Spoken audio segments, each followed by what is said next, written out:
LeBron, back in February, you all played a home game, lost to the Bucks, and you said we're not at their level. I understand this is one game, one win tonight, but how do you feel like that gap has changed between the Lakers and the Bucks since then? Definitely not comparing us to them. That is a well-oiled machine. That group has been playing together for quite a while. Got so many minutes logged, so many games logged. We're not there, but for us, we just worry about what we're trying to do. We're trying to get better every single day.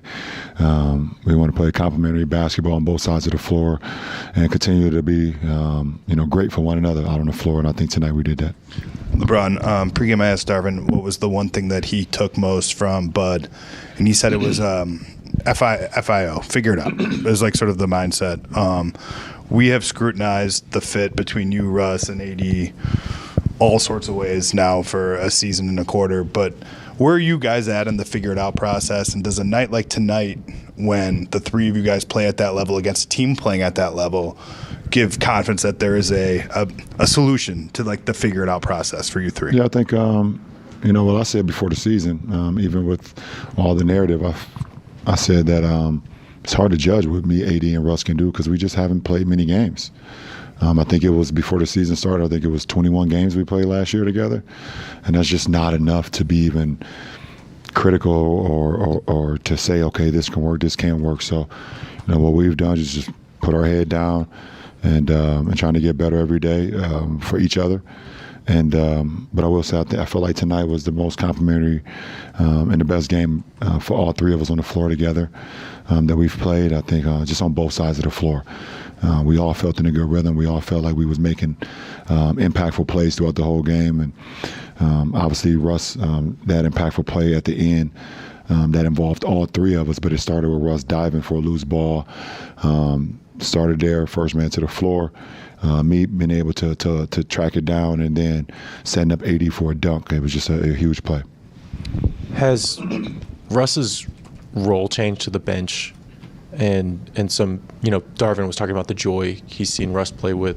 Has that, otherwise you seen him in a different light in any way, or has there been some characteristic of him that's kind of come out from that? I just think the joy of the game. I think obviously, it helps when you're playing good basketball, not only individually but as a team. I think that's obviously the team is the most important. But when you start to get in a good rhythm, you know who you're going to be out on the floor with. You know when you're going in the game. You know how you're going to be used and utilized. I think that helps a lot. With your own mental approach to the game. And I think tonight was just another instance of that, with Russ playing big for us and helping us close the game out. And I know Mike was asking you on the court there, but you passed Magic in all-time assists category. What does that mean to you, especially with somebody who you've said a lot you've tried to model your game after? It means a lot, obviously. Just in the sense of being always or compared with some of the greats that ever played this game, guys that I either idolized or guys that I watched or guys I was able to rewatch in either film or tapes and things of that nature. And the way Magic approached the game, it was very infectious. His teammates loved playing with him because the joy that he played with, the ability to pass the ball and get other guys involved. He always was excited about seeing his teammates be great. And I've always kind of admired that, by the likes of guys like himself and Jay Kidd, by the pass. And and like I said on the court, I said it's even, I think it's even more humbling and super duper cool is that the fact that I'm doing it in a Laker uniform. And we know how much the name Magic means to the Laker franchise. So it's very humbling and very honored. To just be in the same breath, in the same conversation with a guy like that. We'll do the last three. We'll go LeBron, just wanted to follow up on AD. Obviously, you guys clicked from the second that he came to the team. The way that he's sustained this level of play now for the last couple of weeks, not that he hasn't done it before, but have you seen still some room for growth in him? Is there something that you feel like is locked in a little bit where he's a little more comfortable? What would your opinion be of where he's at? I just think You know, when you're the number one option every single night, you know the ball's coming to you. You know what you're capable of. It makes you lock in a lot easier. And you know, for myself and for the rest of the group, we know that.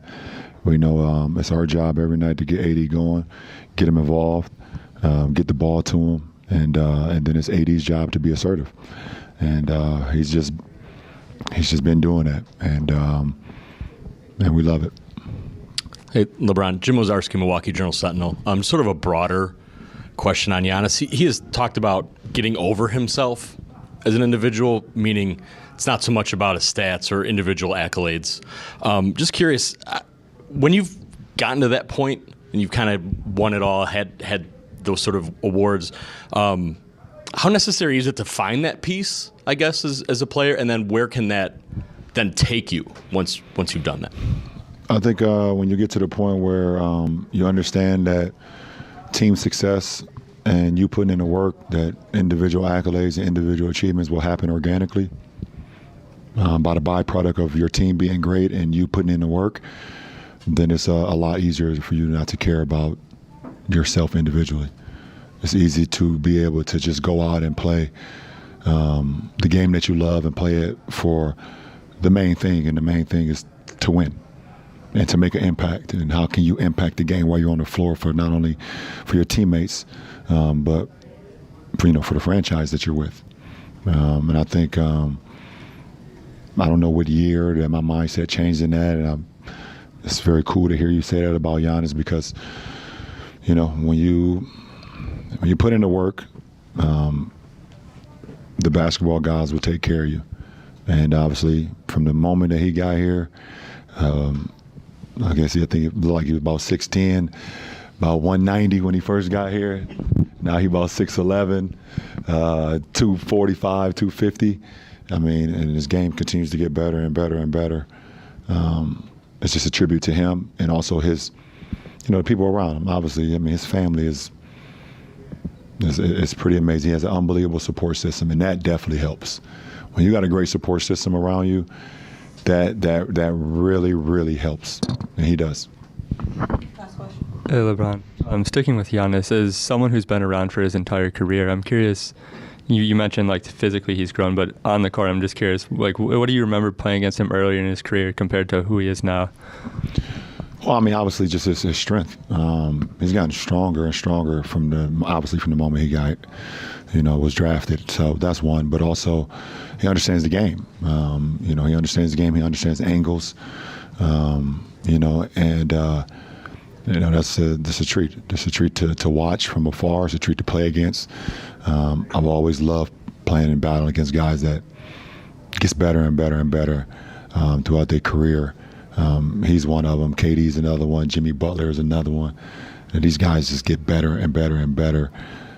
You see it in Jason Tatum now, how great he is right now. He's just getting better and better and better. And I think that's it's pretty cool to witness. All right, appreciate it.